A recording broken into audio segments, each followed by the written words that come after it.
Inday Sara Duterte, kwentong kasaysayan. Kwentong kasaysayan. Sa kasalukuyang yugto ng kasaysayang pampolitika ng Pilipinas, namamayani ang pangalan ni Sara Zimmerman Duterte Carpio bilang isa sa mga pinakakilalang pinuno ng bansa.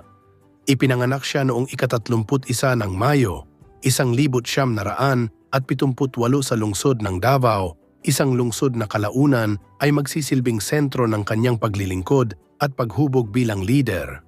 Siya ang panganay na anak ni Rodrigo Roa Duterte, dating Pangulo ng Republika ng Pilipinas, at Elizabeth Zimmerman. Mula sa kanyang kabataan ay nasaksihan ni Sara Duterte ang masalimuot na kalagayan ng pamamahala at serbisyo publiko. Ang kapaligirang ito ang humubog sa kanyang pag-iisip at naglatag ng landas tungo sa paglilingkod sa bayan. Sa larangan ng edukasyon, una siyang nagtapos ng Bachelor of Science in Respiratory Therapy sa San Pedro College sa Davao City. Kalaunan, pinili niyang tahakin ang landas ng batas at nagtapos ng Bachelor of Laws sa San Beda College of Law, isa sa mga kinikilalang institusyon sa bansa. Matapos makapasa sa bar examination noong 2005, siya ay naging ganap na abogado at naglingkod bilang assistant prosecutor, kung saan nahubog ang kanyang kaalaman sa hustisya at kaayusang panlipunan. Noong 2010, formal na pumasok si Sara Duterte sa larangan ng politika nang mahalal siya bilang alkalde ng lungsod ng Davao. Ang kanyang pagkakahalal ay isang makasaysayang pangyayari sapagkat siya ang kauna-unahang babaeng alkalde ng lungsod. Sa kanyang panunungkulan, ipinagpatuloy at pinatatag niya ang mga programang naglalayong mapanatili ang kapayapaan, kaayusan at maayos na serbisyong panlipunan, mga adhikaing matagal nang iniuugnay sa pamumuno sa Davao City.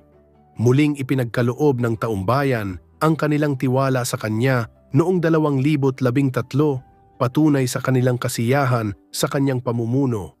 Noong 2016, pansamantala niyang iniwan ang posisyon ng alkalde upang bigyang daan ang pagtakbo ng kanyang ama sa pagkapangulo. Sa halip, siya ay nagsilbi bilang vice-alkalde ng Davao City bago muling mahalal bilang alkalde noong 2019. Ang mga sunod-sunod na tagumpay na ito ay nagpatibay sa kanyang reputasyon bilang isang matatag at epektibong pinuno sa lokal na pamahalaan.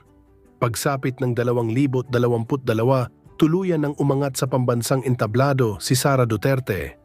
Sa halalan ng taong iyon, siya ay nahalal bilang Vice-Presidente ng Republika ng Pilipinas, na nagtala ng pinakamataas na bilang ng boto sa kasaysayan ng posisyong ito.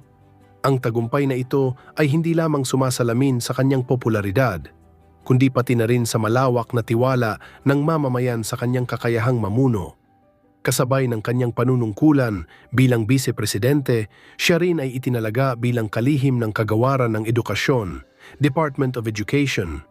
Sa kanyang pamumuno sa ahensyang ito, binigyang diin niya ang pangangailangang pagbutihin ang kalidad ng edukasyon, suportahan ang mga guro at tugunan ang mga suliranin sa kakulangan ng pasilidad at mababang antas ng pagkatuto.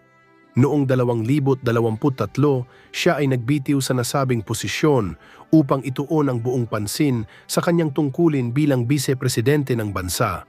Sa kabuuan, si Sara Duterte Carpio ay nananatiling mahalagang figura sa kontemporaryong kasaysayan ng Pilipinas. Ang kanyang pamumuno ay karaniwang inilalarawan bilang matatag, tuwiran at may diin sa disiplina at kaayusan. Bilang isang babaeng leader at anak ng dating Pangulo, ang kanyang buhay at paglilingkod ay patuloy na nagiging bahagi ng mas malawak na salaysay ng politika at pamamahala sa bansa.